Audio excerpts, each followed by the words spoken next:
Becoming a Green Beret is more than just being in shape. Many are surprised to learn that common conditions or even prescriptions render them ineligible for service, and many don't even know what they do. In this video, I will outline what a Green Beret is, including roles and responsibilities, the avenues to become one, including requirements, and then walk you step by step through the pipeline. Green Berets are the US Army's elite Special Forces soldiers known for their skills in unconventional warfare, foreign internal defense, direct action, counterinsurgency, and special reconnaissance. Unlike many other military units, the role demands not only exceptional combat skills, but also the ability to work collaboratively with allies and local populations. There are 7 Special Forces groups, with each oriented to a specific geographic location, and each Green Beret is required to maintain proficiency in their assigned language. This linguistic expertise enables them to deploy seamlessly into critical situations where they train and lead guerrilla forces, gather intelligence, and execute high-stakes missions. Underneath 1st Special Forces Command are the 7 Special Forces groups. Each group consists of 3 to 4 battalions. These battalions are the primary operational units responsible for conducting missions and operations. Since even at the group level, the geographic areas they cover are expansive, battalions will typically focus on a specific region within their group's geography. And underneath each battalion, there are about 4 to 6 companies. A company is a smaller unit specializing in more specific operational tasks, such as mountain warfare, underwater operations, or desert warfare. Within each company are 6 ODAs. An ODA comprises 12 Green Berets, each with a specific skill set and role. There's an officer and warrant officer, who are the detachment commander, and an assistant detachment commander responsible for planning, coordinating, and executing missions. An operations sergeant, 18 Zulu, the most senior enlisted member who oversees training, operations, and team readiness. An intelligence sergeant, 18 Foxtrot, who is also a more experienced enlisted member. 2 weapons sergeants, 18 Bravos, who are the technical weapons experts. 2 engineering sergeants, 18 Charlies, who handle construction, demolition, and engineering. 2 medical sergeants, 18 Deltas, and 2 communications sergeants, 18 Echoes. It's worth noting, after Special Forces assessment and selection, you will be assigned one of these final 4 roles. 18 Foxtrot, which is intelligence, and 18 Zulu, which is operations, are only filled by experienced and previous Green Berets. You can try out to become an enlisted or officer Green Beret through active duty or through the National Guard. Active duty is a full-time commitment and will be your sole responsibility, whereas civilians joining the National Guard will be full-time for the duration of their training, which could be 2 to 3 years before you return back to your home state and serve in a part-time capacity. If you're a civilian and want a guaranteed shot, you should look at the 18X contract, which includes Special Forces assessment and selection in it, provided you maintain fitness and perform throughout the pipeline. 18X candidates must be between 20 to 34 years old, a US citizen, have a minimum GT score of 110, and minimum combat operations score of 100. If you don't have that required score, then you will need to take tests to raise your line scores. The other requirement is to be a high school graduate or have a GED, which is waiverable on a case-by-case basis. For those of you looking at the National Guard, you may be required to be selected at a Special Forces Readiness Evaluation, otherwise known as SFRE, to earn your 18X contract. It varies based on your state, but typically includes push-ups, sit-ups, pull-ups, a 5-mile run, 12-mile ruck, and other activities to test your determination before earning a contract. For civilians who want to become a Green Beret officer, the path is not guaranteed. First, you must be commissioned as an officer, then be in your target year group for the captain's board and have a pay grade of 01 promotable, 02, or 03. Also, it's worth pointing out that officer slots are far more selective, and the most qualified will be chosen.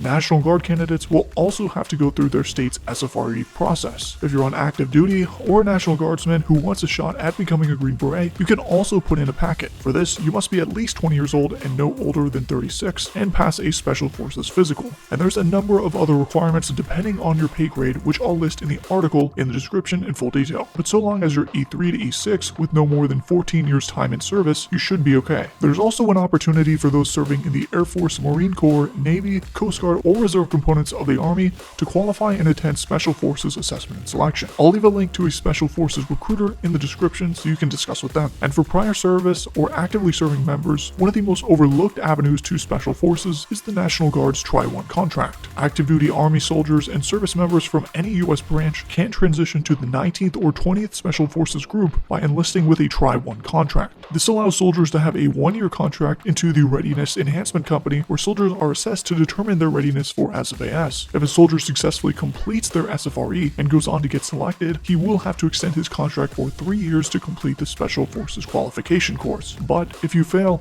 there's no strings attached. When you do go to a recruiter, you'll fill out a series of medical questions to determine your eligibility. So long as you're healthy with good vision and have no active or previous alarming prescription history, you will be able to enlist. However, there are several common disqualifications which will require a waiver. First is any previous asthma diagnosis or use of an inhaler after age 13. Second is poor vision, and third is any previous psychiatric medication, including for ADHD or depression. And while in years past, recruiters and candidates would fail to disclose their medical history and still be able to enlist, the new MHS Genesis system will actually scan all of your medical records, including civilian prescription history and doctor's visits. So you will fill out your medical records, and their system will double check it for accuracy. This means it's no longer possible to forget you were given medication or received a diagnosis, even if it was years ago. At the same time you're being cleared for medical, you should be training very hard. While you can earn an 18x contract with lackluster fitness, remember that fewer than 1/3 of candidates who attend selection will actually make it, so you need to train to exceed the standards. While the minimum scores are 57 push-ups, 66 sit-ups, a 14:24 2-mile run, 6 pull-ups, a 40-minute 5-mile run, and a 3-hour 12-mile ruck, you want to be well above those numbers because that will only get your foot in the door. Strength and rucking are the two most overlooked aspects of training. According to a study published in 2021 on 795 candidates at selection, rucking performance was the greatest predictor of selection success, and lean mass was the greatest anthropometric predictor. This makes sense because rucking combines two disparate aspects of fitness: strength to carry 65 or more pounds, and then rucking to cover 12+ miles at a swift pace. And while everybody attending selection has been screened for endurance in the form of their 2 and 5 mile runs, there is no physical strength screener. Based on this data and previous experience with athletes, I like to see my candidates run a 2-mile run in 13 minutes or less, do 15 or more pull-ups, 70 or more push-ups, and have a 155-pound overhead press, 275-pound squat, and 335-pound deadlift. Once you've cleared MEPS, earned your contract, and are in shape, it won't be long before you're headed off to Fort Benning, Georgia for Infantry OSUT, which is your infantry basic training. There, you'll learn the fundamentals of being a soldier, infantry tactics, map reading, and communication. If you trained hard leading up to OSUT, expect to detrain during this time. Afterwards, you'll move on to 3 weeks at Airborne School, also in Fort Benning, Georgia, and from there, you'll head to Fort Bragg to prepare to class up for the Special Forces Prep Course, where 18X candidates will have a 6-week crash course to build fitness and learn land navigation prior to attending selection. And then next up is Special Forces Assessment and Selection. SFAS is a demanding 3-week course designed to test your physical endurance, mental fortitude, and leadership abilities. Only the most resilient candidates will make it through this phase, and historically that number has been 1/3 or less of the class. Unlike other programs, it's not uncommon to make it to day 21, the final day of selection, only to not be selected. Remember, you can't just survive to the final day. Peer evaluations, physical performance, and character are all aspects which you're graded on.